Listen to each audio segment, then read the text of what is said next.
طيف السرى عما نراك بيمما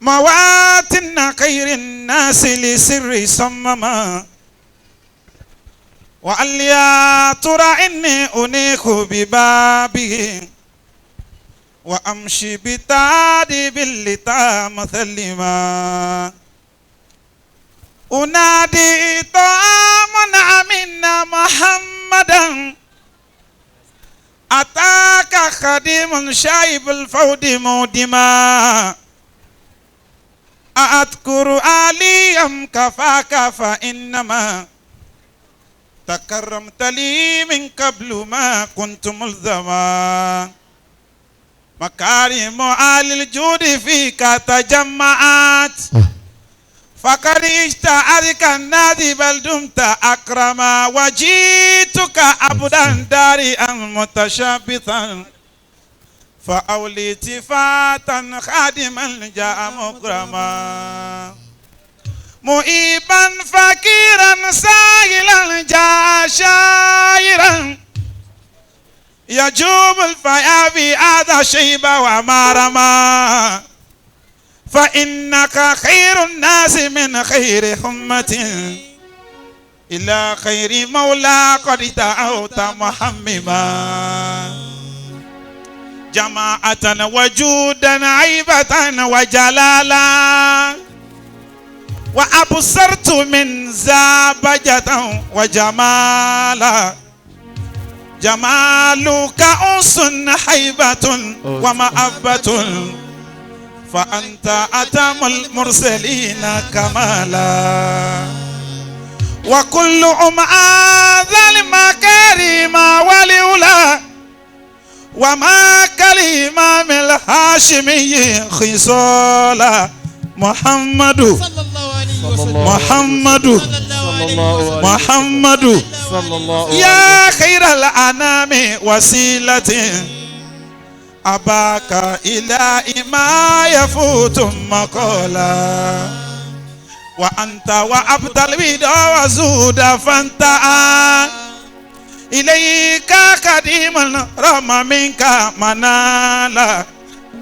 وآنك خير العالمين وسيلتي منيل لدى اليوم الرحيب النوالا فتيمني بك سرت مجمجما على البار والأجوار موصالا فغادرت أوطاني وأهلي وأسرتي أجوب الفلا لم أشكو كت كلالا بقولك تورنا أو ضيوفي ومرة بباريس دار الفاسقين قسالا ببلجيك يوم ثم يوم تجاؤلا بقاهرة أبغي هناك جمالا لعبد الملك قومي قد جئت موئنا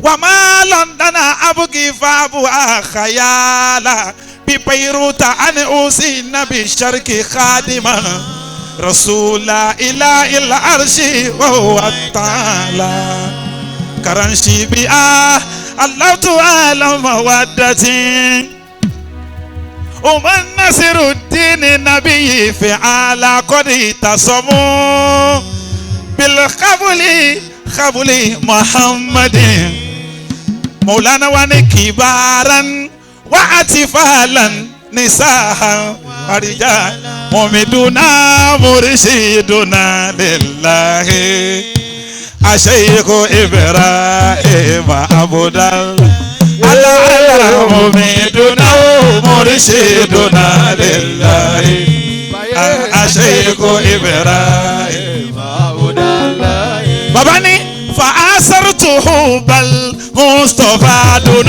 غيره يبان محمد فأسرته بل مصطفى دون غيره ولو هم كل سومين ولو كان على مؤمنون مرشدنا لله الشيخ إبراهيم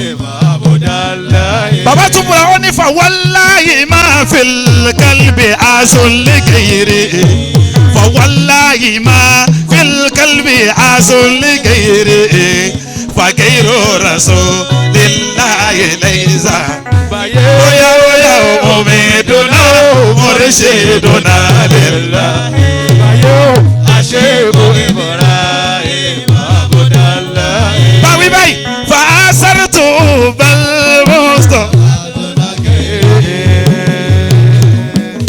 مولانا فأسرت بالمصطفى دون غيره شوني ولو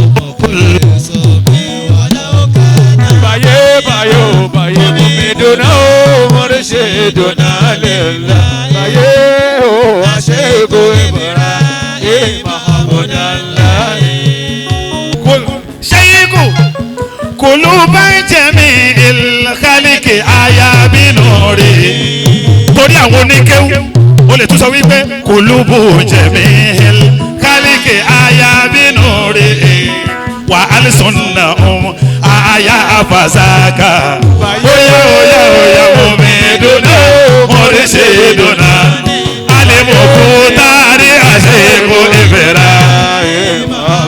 bàbá óyá àní àlì ìbìrà ìmọ̀nà ìlànà.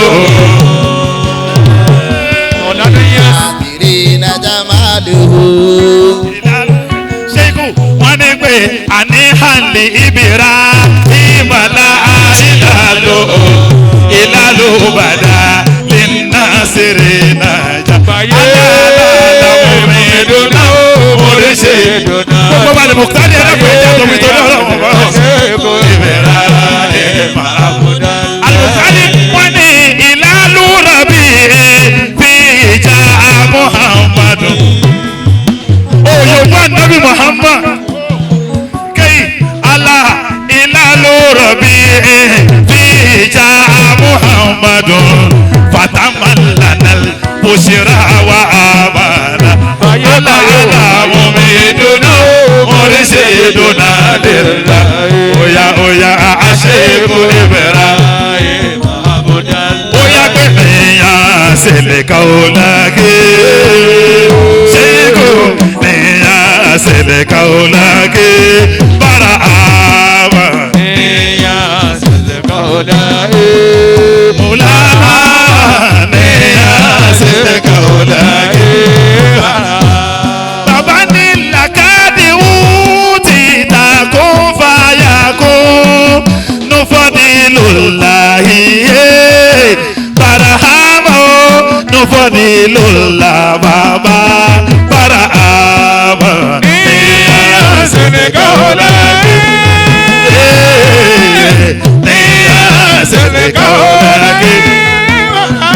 nítorí Maulana Sheikh Al-Mukhtar wọ́n ní kájọ máa wí bí mo ti wí wọ́n ní pé ala malik ala maliku bóyá bá ń wí sókè pé ala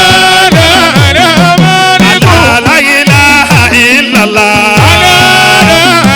Nabi Muhammadu ya Rasulallah. Báwo báyìí bá náwó sá nàbí bá náwó sá nàbí bá náwó sá nàbí bá ń gbé sálálá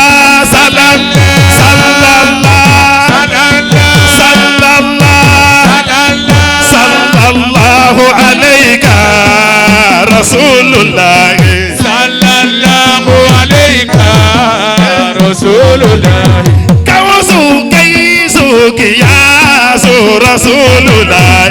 Sallallahu alayka Rasulullah. Ampe Allah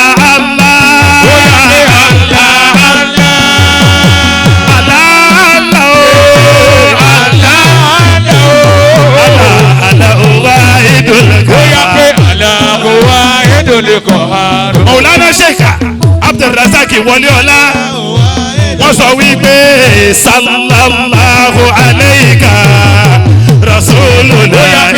Sallallahu alayka Rasulullah. Wasu'imtu fi hadha zamani wa innani sallallahu alayka Rasulullah. Lafi kayrati mimman yarumu Muhammad. Rasuluna. Allah ya Rasulallah warfa shikayati. Sallallahu alayka Rasuluna. Ilayka wa alima taral abuda sawida.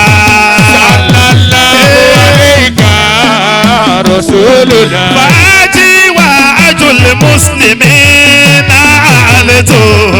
Sallallahu alayka Rasuluna. Oya pe la ilaha illallah. Oya Maye la Oya Allahumma Bajuwa báyìí Oya Allahumma salli ala Muhammad.